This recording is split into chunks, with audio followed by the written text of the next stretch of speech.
பொன்னிறத்து மெல்லிடையில் பூவாட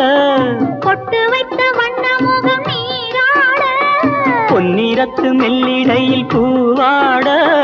பொட்டு வைத்த வண்ண முகம் நீராட ஏன் சிரித்தாள் தலைவனுக்கோ தூது விட்டாள்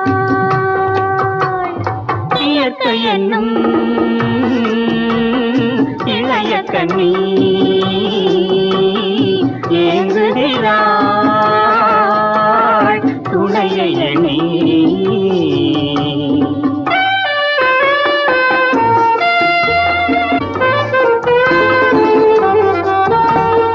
தலையை விரித்து தென்னை போராடுதோ எதனை நினைத்து இளநீராடுதோ கன்னி உன்னை கண்ட